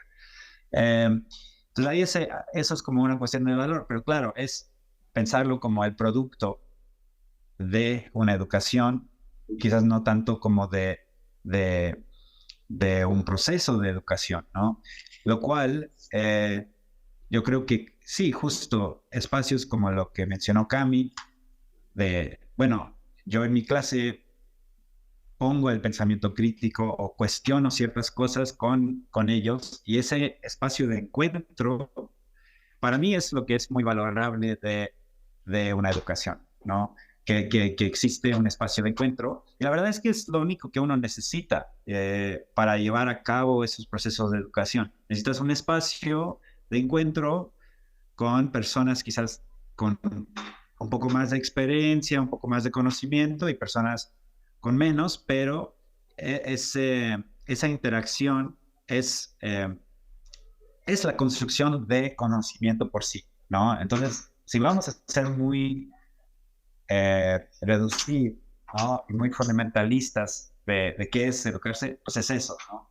Eh, entonces, esta crisis, claro, la universidad, las universidades hoy tienen que desarrollar otras cosas como, no sé, instalaciones, ¿no? Redes de egresados, etcétera, etcétera, que comienzan a dar el valor a este producto final, ¿no? Y pues no sé si nos estamos olvidando de este proceso durante la educación y que para mí debería de ser como algo que uno lleva, que alguien lleva para toda una vida, ¿no? Es decir, ahora estamos nosotros hablando y de alguna forma nos estamos educando, ¿no? Yo estoy aprendiendo y me están detonando preguntas de mí y yo, pues lo mismo, imagino que para ustedes, ¿no? Entonces, eh, bueno, entonces esos son dos cosas que me vienen a la mente. Eh, pero lo otro es también esta cuestión que ya ahora con los nuevos medios también está siendo obsoleto esta cuestión de contenido en las clases. Porque ya hay mucha información, ¿no? Por el internet, sí, por todos los medios, que también es más fácil subirte a una página de Wikipedia y tenerte el resumen de algo a, a quizás pasar por un proceso que puede ser hasta a veces doloroso, ¿no? Para un estudiante eh, de tener que, no sé, leer, analizar un texto y escuchar a un profesor hablar de eso, ¿no? Entonces, pues mejor lo hago en mi casa, ¿no? Y entonces, claro, el contenido ya como que pone en jaque eso, ¿no? Porque creo que la universidad anteriormente tenía ese como, que tenía como cierta monopolía sobre eso, ¿no? Es como, tú donde vas a escuchar el experto vas a ir a la universidad y ahí te va a hablar y ahí es donde tú vas a conocer lo que hace, ¿no? O lo que sabe. Y ahora eso es como, se volvió súper democrático. Eh, digo, podemos debatir las cuestiones de cuáles son las plataformas y qué se permite y censura y plagio y esto, pero bueno, para no entrar mucho a eso, pero sí hay como cierta democratización del contenido, ¿no? De información. Y entonces, claro, entonces ponen en jaque como entonces, ¿para qué es la educación? Si no es de impartir contenido, eh, entonces, ¿qué es lo que te da? Y bueno, regresaría a eso, ¿no? Como se vuelve un espacio justo donde puedes cuestionar cosas directamente entre ustedes y formar Claro. ese conocimiento, ¿no? Sí, sí, estoy de acuerdo. O sea, y bueno, creo que tal vez volviendo como a la pregunta para cerrar y abrir al mismo tiempo la pregunta, eh, yo realmente cada vez creo menos en que tenemos una injerencia en la producción del espacio como arquitecto. O sea, no creo que somos nosotros realmente lo que estamos eh, haciendo ciudad. Es como, no sé, lo que muchas veces se critica, se pide, y yo también soy crítica en eso. Cada vez tengo esa visión más pesimista de que nosotros la injerencia que tenemos es solo a través de las personas que realmente toman las decisiones, porque somos como instrumentos de ese capital, eh, y que finalmente nuestra injerencia sería decir sí o no. Eh, pero no, no es como, o sea, creo que es falso que realmente tenemos ese poder de hacer ciudad. O sea, cada vez soy más creyente de esa manera muy negativa de ver la profesión, creo. O Sí. sea, en algún momento sí, yo tengo un amigo que cuando estábamos en Chile, tal vez, o sea, ni siquiera sé si escuché esto, a ver qué, si lo escucha, a ver qué me dice.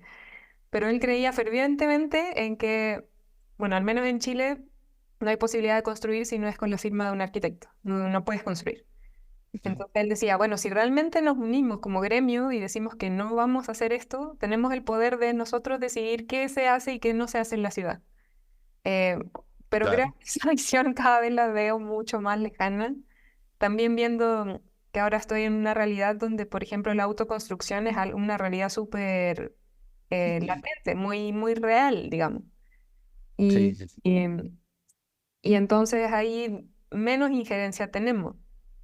También viendo que hay otras personas que realmente son las que, tal vez a nivel político, son las que toman esas decisiones más importantes. Y la disciplina, o sea, desde nuestra disciplina, finalmente lo que hacemos es como si entramos al diseño o no, pero Sí, no sé sí. si hay tanta injerencia más allá. O sea, por eso creo que una alternativa puede ser ese pensamiento crítico, como para realmente Sí, sentarnos y decir que tanto estamos contribuyendo a eso. sí, Eh, sí. pero fuera de eso, sí, ya tengo esa visión bien pesimista de, o sea, que estemos nosotros o no, da igual, se van a hacer las cosas. Yo también entiendo eso, digamos, y tengo ese sentimiento, ¿no? Como pensándolo desde un punto de vista emocional, ¿no? Y decir, bueno, ok, claro, ¿qué hacemos cuando, claro, nadie a mí me está pidiendo cuál es la solución de, no sé, alguna problemática en la ciudad, ¿no? A lo mejor yo tengo ideas, pero nadie me lo está pidiendo y nadie me está como dando el apoyo de recursos, etcétera, que necesitaría para llevarlo a cabo. Entonces sí entiendo, y claro, es como una lógica mayor eh, que es una cuestión, ¿no?, ideológica, neoliberal, de una política que, pues digo, es bastante mundial, ¿no? Porque lo vemos en partes. Entonces, claro, sí, yo creo que ahí tiene razón, ¿no? Podríamos decir, pues no, ya nos tenemos, ¿no? En realidad lo que tiene son los números, ¿no? El cuánto es la inversión y cuál es el retorno. Entonces, si esto llega a cierto punto, pues entonces ya es aprobada para que se haga, ¿no? Y no hablo de aprobación como del municipio bajo normativas, pero me refiero a la misma inversión, ¿no? Desde un inicio. Entonces, claro, eso es como una realidad. Y lo que decía tu amigo, también yo veo esos movimientos que suceden en Estados Unidos, ¿no? De Architecture Lobby o ¿no? Estos movimientos de decir, bueno, vamos a sindicalizarnos o, o, claro, se supone que necesitas la firma de un arquitecto para al menos hacer edificios mayor a cierto ¿no? metraje, ajá, para que sea aprobado. Y claro, supondría que ahí un gremio podría ingerir y comenzar a tener esa influencia. Y no ha pasado, digamos, y eso no es nuevo, eso, digamos, ese tema de las firmas, pues existía casi todo el siglo pasado, entonces también, digo, en ningún momento hubo ese levantamiento. Eh, pero quizás, no sé si aquí, si vamos a decirlo esperanza o cuál es la acción, claro, va de la mano con lo que tú dices, ¿no? De un pensamiento crítico, pero quizás una articulación, ¿no? Porque al final, poder nombrar las cosas es lo que comienza a ayudarnos a poder identificar y ver cómo se cambia, ¿no? Y el lenguaje nadie es dueño del lenguaje y entonces sí existen esos movimientos de si cambias cierto lenguaje, entonces puedes cambiar cómo se ven las cosas o cómo se acercan o poner presión política para que cambien ciertas tendencias, ¿no? Quizás hay un elemento ahí, ¿no? De, Bueno, entonces, ¿cómo articulamos como arquitectos, urbanistas, arquitectos urbanistas, esto para que se vuelve tema política, ¿no? Y que puedas incluir y cambiar quizás ciertas tendencias, ¿no? Y que podríamos volver a tener una injerencia en el espacio público. Quizás no es lo que deberíamos buscar, ¿no? Quizás también eso fue el error en un inicio pues le encargamos a la arquitectura de resolver esos problemas espaciales cuando en realidad siempre a lo largo de la historia las personas lo han podido hacer por su cuenta, ¿no? Sin embargo, bueno, es eso, a lo mejor nuestro trabajo es articular cosas para que exista un lenguaje para poder hacerlo consciente a un nivel colectivo y que tenga un peso político, ¿no? Y se vuelve un tema de discusión y que pues nosotros al ayudar a articular ese lenguaje, pues bueno, podemos quizás cambiarlo, impulsarlo, ¿no? Somos expertos en eso, ¿no? En teoría. Entonces, somos los indicados para como arrancar esa conversación. Entonces, no sé si yo no sé si diría que eso es la esperanza, pero es como, sí, digo, ahí tenemos todavía control, ¿no? De eso. Sí, estoy tratando como de articular las dos posturas que ahorita estoy escuchando y también como la mía. El sentido de que, claro, yo al igual que Camila, pienso que la arquitectura no es como lo que va a cambiar el mundo y tampoco como que somos los que tienen la agencia 100% de hacer ciudad. Pero lo que sí es una realidad y que creo mucho es de que de repente, y justo regresando al tema de las universidades, ¿no? O sea, es bien sabido también que en muchas de las universidades se tejen relaciones. Entonces, al tejer relaciones es de que yo como arquitecto ya me relacioné con alguien alguien que estudió política pública y entonces como es mi cuatazo, ya lo convencí, o sea, van Sí. cultivando esa relación y entonces en 10 años que mi amigo esté como presidente municipal de tal, pues yo como arquitecto le voy a recomendar hacer tal proyecto, ¿no? Y entonces creo que ahí es donde pues viene la agencia de los arquitectos o hay arquitectos que van a ser egresados y van a ser los secretarios de obra pública de tal estado o van a trabajar, van a ocupar grandes puestos en organizaciones como el Infonavit o de producción de vivienda, de SEDATU o lo que sea. Entonces ahí sí es donde creo que pues al haber tenido un pensamiento crítico desde la universidad puede llegar a plantear ciertas cosas o hacer ciertas cosas que al menos se van a quedar ahí, ¿no? O sea, puede que ni siquiera pase su proyecto o puede que sí, ¿no? Pero creo que puede ahí existir cierta, en esa fractura, ¿no? Como hablábamos con Alex, de que puedan pasar ciertas cosas, ¿no? Como por un lado, en una escala un poco más grande de ciudad, ¿no? Pero por la otra, y al punto al que tal vez yo me iba, es que diseñamos desde el privilegio.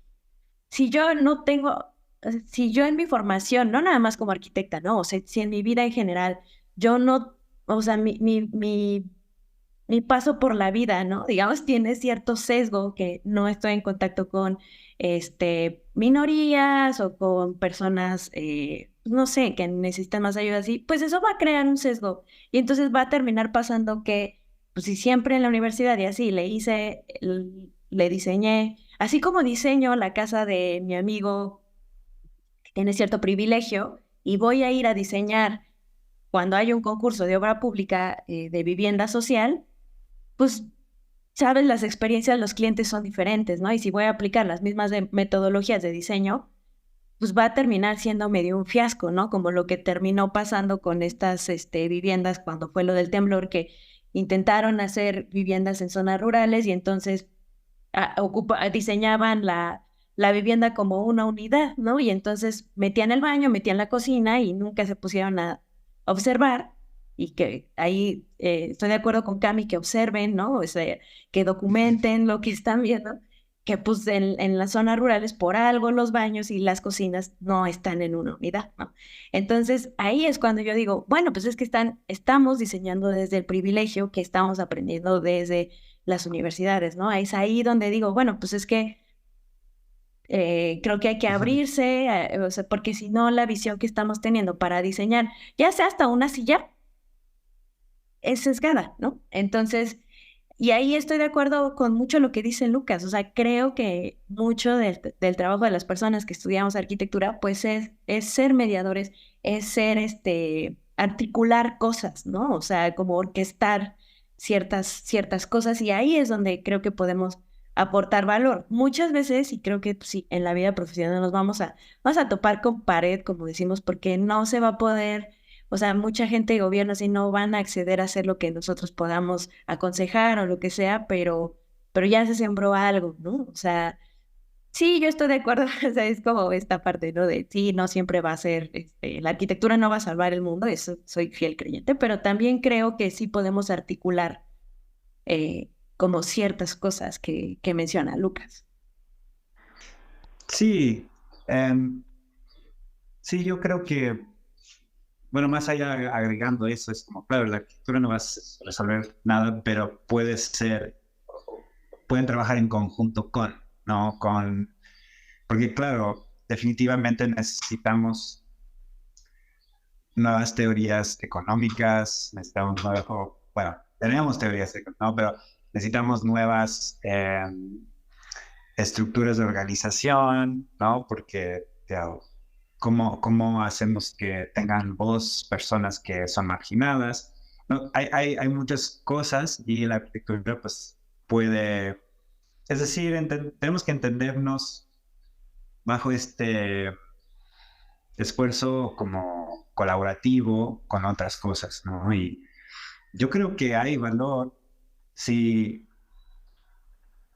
quizás no eres alguien que tiene como super mega contactos en el gobierno, pero si tú sales y tienes la formación y entiendes, no sé, por dónde mueve el sol y entiendes cómo resolver, no sé, una sombra para que un cuarto no sea tan caluroso de tu tía o de, no sé, tu amigo, quizás, ¿no? Y le puedes explicar cómo lo puedes hacer súper económicamente, pues entonces ya estás haciendo algo, ¿no?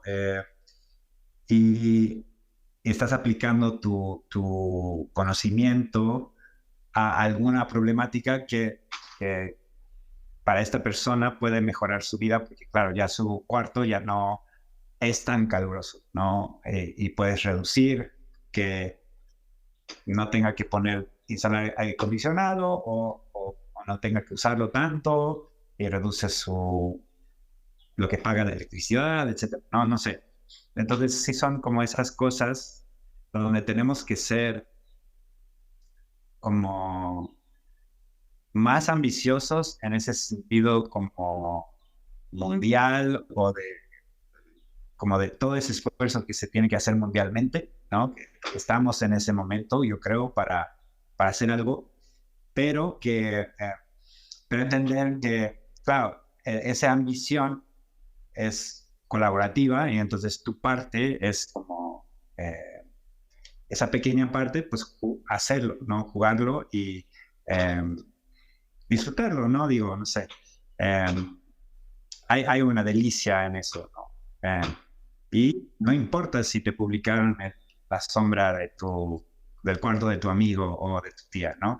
Es como, bueno, hiciste algo y aportaste algo porque pues eso es lo que traes, ¿no? Lo que puedes dar, ¿no? Entonces, no sé, no sé si, digo, para mí sí hay una delicia en eso, ¿no? No, 100%, o sea, y qué bueno que lo veas así, Lucas. Creo que, o sea, como que el poder hacer algo a través de lo que estudiaste durante 5 años o más, y aportas de cierta manera, o sin que sea algo como tan aspiracional como las revistas de así, es algo rico, sí, y si algún delicioso, como dices, ¿no? Y si en algún momento, llegas a hacerlo a una escala más grande y te publican, pues bueno, qué más, ¿no? Que, o sea, qué genial, pero pero creo que por eso es importante lo que se me hace muy valioso, lo que, por ejemplo, aporta Camila, ¿no? En las clases que nos menciona, ¿no? De hacerse como observar el entorno en el que vives y de ahí parte todo, ¿no? O sea, como la primera escala, ¿no?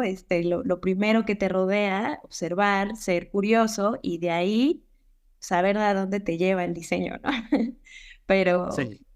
Ay, creo que o sea, hubo muchos temas en este capítulo. Y bueno, es cierto que todos los capítulos, de verdad, todos los capítulos digo lo mismo, que hay tantos temas que pueden dar para otro capítulo y que... pero, o sea, creo que lo interesante de esto, y espero que ojalá podamos aportar un poquito con un granito de arena, es que tal vez si de aquí salieron muchos temas, que otras personas tal vez puedan tomar esos temas y seguir cuestionándolos y llevarlos a otra cosa. Tal vez lo llevan a una plataforma, lo llevan a una deriva, lo llevan a un mapa, lo llevan a otro podcast, no sé. Pero, o tal vez a ti, Lucas, te sirve de estos temas para luego llevarlo a una serie de conversatorios en el TEC de Monterrey de Querétaro. Pero, o sea, creo que fue una conversación rica que abre muchos cuestionamientos y que les invito a quienes nos escuchan también a incluso a cuestionarnos a nosotros, como lo que estamos diciendo, qué opinamos, que nos interpelen, que nos digan si están de acuerdo o no, que ojalá esta conversación pueda seguir más allá de este capítulo del podcast. Ujú. No, seguro. Yo les agradezco mucho. Yo creo que justo lo que están haciendo con este podcast es de alguna forma que generar un espacio para esto. Claro, quienes escuchan tienen un rol muy pasiva, ¿no? Pero de alguna forma creo que claro, con cada invitada, pueden traer estos temas a la mesa y creo que lleva a cualquier persona que lo escucha cuestionar, eh, cuestionar ciertas cosas, ¿no? Entonces, creo que, bueno, solo quiero agradecerles muchísimo. Entonces, creo que con eso ya es algo, ¿no? Bueno, les agradezco mucho la conversación, porque también me hicieron pensar en muchas cosas que no consideraba. De repente, claro, salió un poco del tema de en qué trabajo, pero sin embargo para mí es fundamental en mi trabajo poder como cuestionar estas cosas filosóficamente, porque claro, yo veo estudiantes entrar a la carrera y los veo salir, ¿no? Y es como ver un crecimiento, ver personas, no verlos desde el inicio cuando están muy tímidos y llegar a ese punto al final de la carrera eh, ya tienen mejor idea o hasta veo, ¿no? Una ex alumna que se recibió el año pasado está ahora haciendo sus como cuenta de difusión en Instagram de ideas de arquitectura, ¿no? Y está creando un lenguaje o una articulación de temas para que puede como compartirlo con su familia, con personas que le siguen. Entonces, como ver esa transformación de personas y poder como abrirles esos espacios. Bueno, estas conversaciones son las que yo tengo todo el tiempo o en mi cabeza, con colegas, con ustedes. Es necesario que las tenga para poder como también ofrecerlos a ellos, ¿no? O al menos a quienes les interesa. Y bueno, este podcast ahí está registrado, grabado, y otras personas lo pueden escuchar y pues eso, yo creo que está súper. Bueno, perdón, me alargué mucho, pero les agradezco mucho el espacio. Lo disfruté bastante y sí, ojalá esto sobre todo haga que personas cuestionen, ¿no? Y que seguimos teniendo la discusión, aunque si no sea en otro episodio, que personas que escuchan esto comienzan a hablar, ¿no? Y a hacer sus propias conclusiones de esto, ¿no? Sí, no, gracias Lucas por aceptar la invitación, por las bonitas palabras que nos dedicas y, y sigamos en contacto, sigamos reflexionando sobre estos temas que creo que es muy, muy necesario. Ajá. Lucas, si alguna de las personas que nos están escuchando está interesada en escribirte, en buscarte, ¿dónde te podamos encontrar? Si quieren, comparten mi Instagram, que es, no sé si la quieren, es Conscientious Observer. Eh, Ujú. Era muy joven cuando puse ese nombre, entonces me juzguen.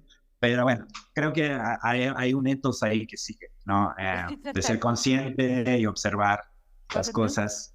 Eh, entonces, bueno, pero sí, creo que por ahí es el mejor medio público. Obviamente pueden encontrar, si quieren, quieren escribir un correo, ahí está mi correo en Google, seguramente le pueden encontrar, lucas.hoops@tech.mx. Pero bueno, eso ya pues, sería para cosas más profundas, pero bueno, ahí estoy en Instagram, eh, muy accesible. Muchas gracias, Lucas. Pues a nosotras, ya saben, nos pueden encontrar en Instagram en otros.entregables y nos pueden también mandar mails en otrosentregables@gmail.com. Nosotras felices de escucharlos. Por favor, estamos muy abiertas a la retroalimentación. Entonces, pues nada, muchísimas gracias, Lucas, otra vez. Y Cami también, muchas gracias. Y nos vemos en el siguiente capítulo.